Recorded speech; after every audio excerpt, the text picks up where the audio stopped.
Hello everyone. आज हम लोग 5 अप्रैल मॉर्निंग शिफ्ट में जो जेई वाले क्वेश्चन अभी पेपर चल रहे हैं सेकेंड सेशन से, कि जो जेई का सेकेंड सेशन अप्रैल वाला है 5 अप्रैल, जो क्वेश्चंस आए हैं आज हम लोग उसे डिस्कस करने वाले हैं।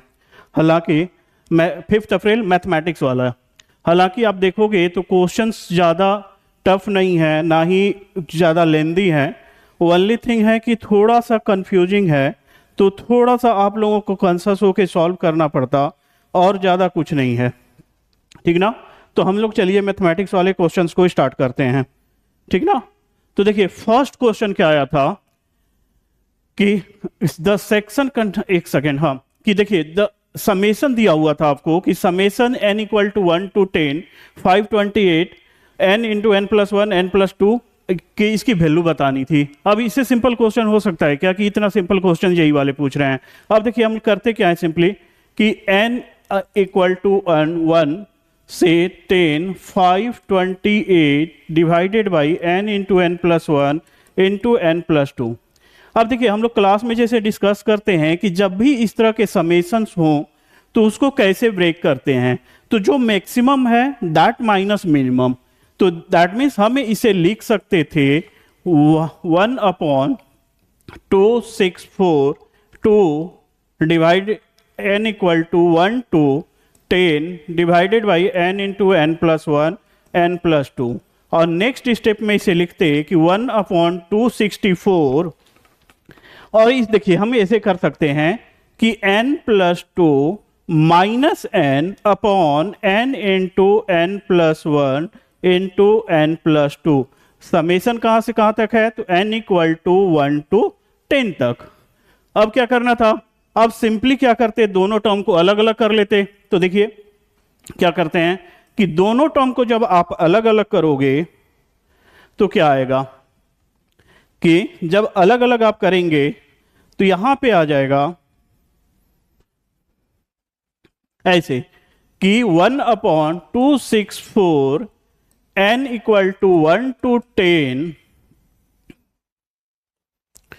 और यहां पे कि 1/n into n plus one बचता, और माइनस 1/n प्लस वन और n प्लस टू बचता। राइट? अब क्या करना है आपको, n की वैल्यू देते जानी है, एक एक टर्म कैंसिल आउट हो जाएंगे। जैसे कि मैं बोलूं कि 1/264 यहां से देखिए कि अगर n की वैल्यू 1 दीजिएगा तो क्या आ जाएगा, 1/1 into two minus 1/2 into three.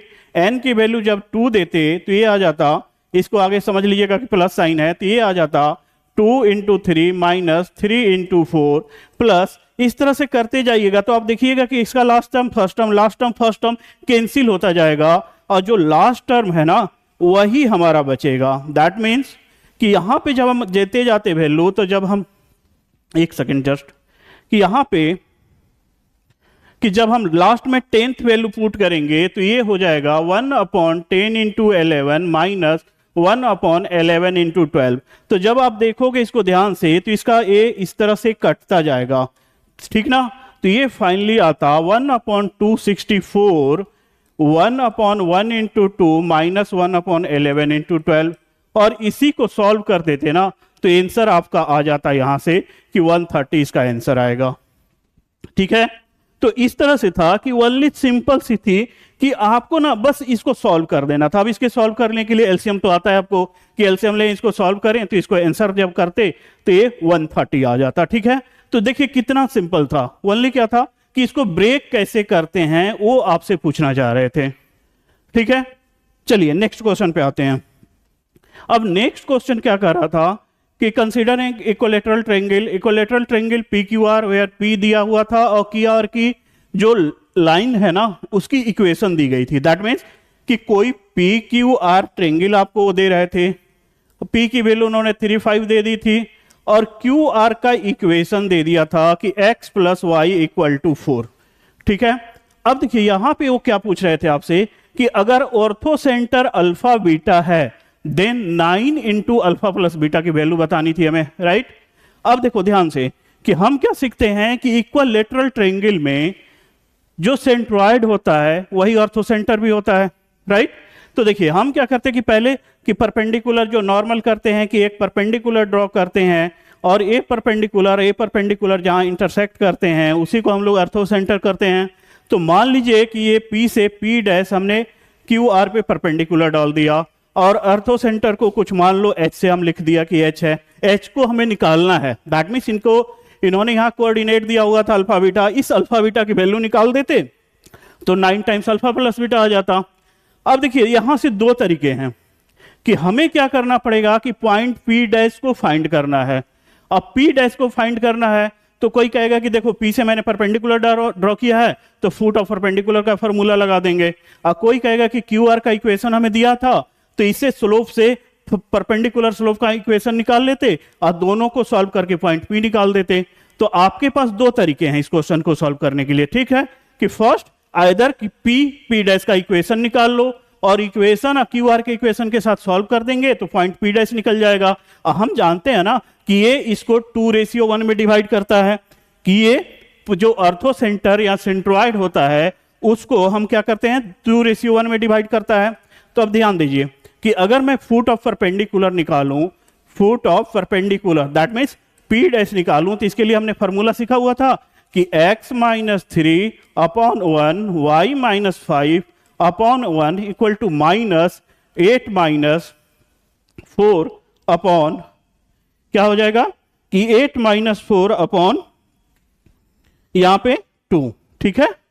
तो आप देखिए इसको सब सॉल्व कीजिएगा तो x minus 3 upon 1 equal to y minus 5 upon 1 is equal to y minus 5 upon 1 is equal to यहां से सॉल्व करके क्या आ जाएगा ये -4, और -4 को 2 से डिवाइड किया जाएगा तो -2 आ जाएगा। तो यहां से जब सॉल्व करते तो x के लिए 1 आ जाता, y के लिए 3 आ जाता। दैट मीन्स P डैश के जो कोऑर्डिनेट हैं वो 1,3 हो गए।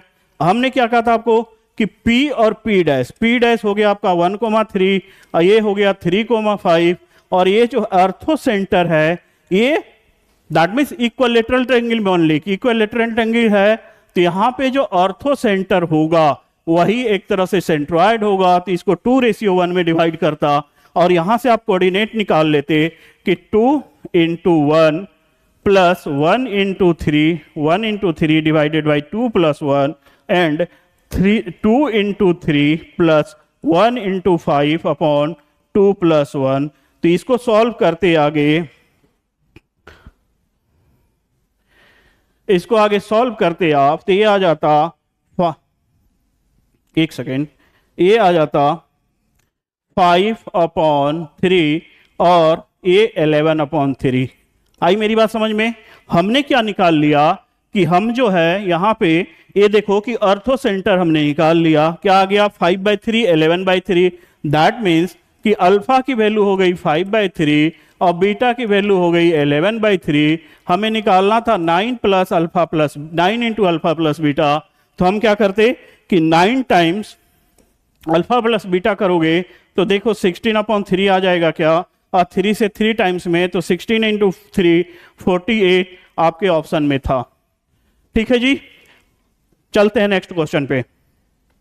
अब दूसरा क्वेश्चन ये देखो कितना सिंपल सा क्वेश्चन इन्होंने पूछा था आपसे एपी का कि सम ऑफ एन टर्म, इन्होंने दे रखा था कि एस एन जो है सम ऑफ एन टर्म है, उसके लिए भी उन्होंने दे रखा था कि ले बाबू ए भी मैं तुम्हें दे रहा हूं S n equal to 3n square plus 5n। अब इससे मुझे तुम बस ये बता दो कि इसके फर्स्ट की sum of square of first 10 term. इससे सिंपल क्वेश्चन क्या हो सकता है कि आपको एस एन उन्होंने दे दिया, अब बोल रहा है कि सम ऑफ 10 टर्म के स्क्वायर का सम बता दो हमें।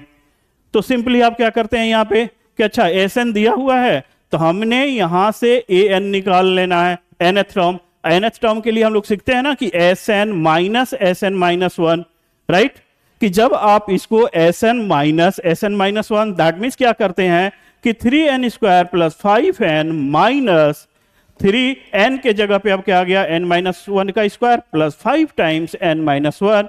इसको जब आप सॉल्व करते तो ये आपको दे देता, क्या दे देता, देखिए ध्यान से कि 3n स्क्वायर कट जाएगा तो ये सॉल्व करके जो आएगा आपका वो आता आपका 6n प्लस 2। ठीक है कि nth टर्म क्या आ गया 6n प्लस 2, ठीक है, और इसको लिख लोगे 2 इंटू 3n+1।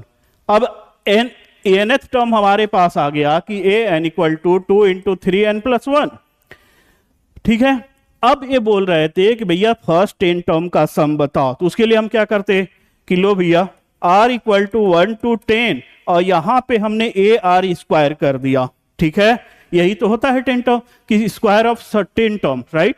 तो फर्स्ट टर्म का स्क्वायर, सेकेंड टर्म का स्क्वायर, थर्ड टर्म का, इस तरह से अप टू 10 टर्म का स्क्वायर।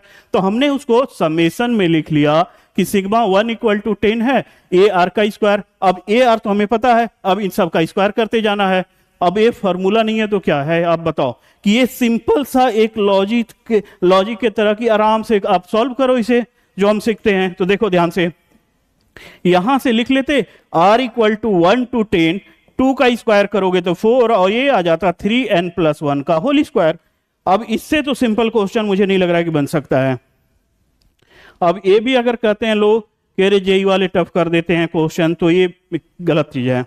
अब देखिए बेटा 4 आप लोग कॉमन बाहर ले लेते और अंदर आ जाता r equal to 1 to 10, 3n का स्क्वायर